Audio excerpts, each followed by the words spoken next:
how the government is affecting our lives and making concussions in sports safer.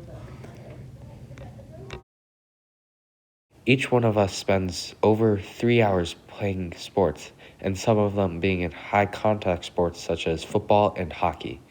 So we investigated what the government does to put us at less risk from these injuries. A concussion is a type of traumatic brain injury, TBI, produced by a bump, blow, or jolt to the head, or a body strike that causes the brain to move back and forth rapidly. The brain might bounce around or twist in the skull as a result of this abrupt movement, causing chemical changes in the brain, as well as straining and destroying brain cells. How can concussions impact us? We interviewed Dr. Julie Stam from UW-Madison Department of Kinesiology. We asked her multiple questions about these concussions. One question we asked was, what is the age people are at risk for the most brain damage after suffering a concussion? And her response was, a concussion might disrupt or delay some of that because the brain is trying to spend so much energy healing that it doesn't necessarily spend that energy on the development that it should be doing. So we're definitely concerned when kids and when adolescents, teenagers have concussions.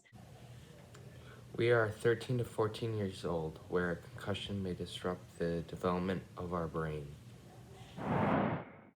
After sustaining a concussion, a person may not be able to socialize the way they did before. Lack of socialization can affect a human, as it is quite important to one's mental health to socialize.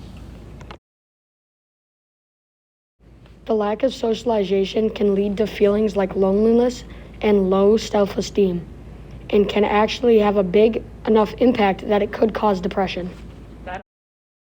there are many reasons as to why this could happen, and in our interview, Dr. Stam shared with us. One of the reasons I got into this field of research was because of a high school athlete that I managed as an athletic trainer who had a concussion. And this athlete, it took months for him to feel normal again. I left that clinical rotation. He still couldn't, raise his heart rate without symptoms coming back. And just watching how that disrupted his social life, his time in school was really hard to watch. So it is a big concern. Other factors that might affect the social levels can be from fatigue, feeling like a burden on their loved ones, headaches, and being unable to start or follow conversations. Concussions also affect people in the long term. These are symptoms that could affect people who have sustained concussions in the long term. University of Utah Healthcare published an article on them called Concussions and How They Can Affect You Now and Later.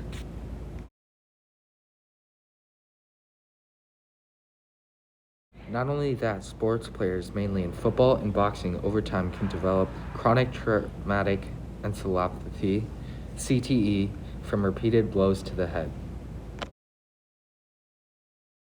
The symptoms of CTE can vary for each person, but these can be much like other degenerative brain conditions such as Alzheimer's. This is a list of some symptoms from CTE.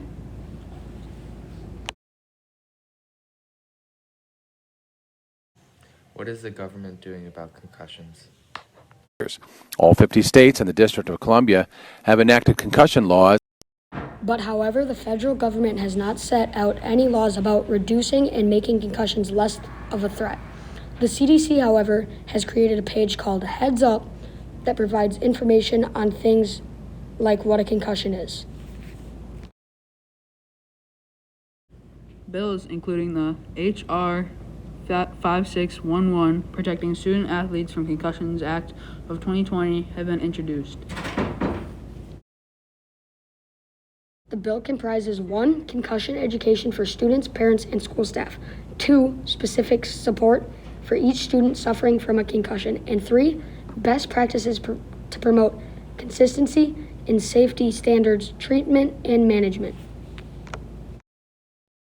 The government passing bills like this would be beneficial to creating a safe game in sports. Concussions can have a frightening effect, but as Dr. Joya suggests, and we need to make sure that we put the proper protections in that reduce risk and obviously maximize benefit for those sports.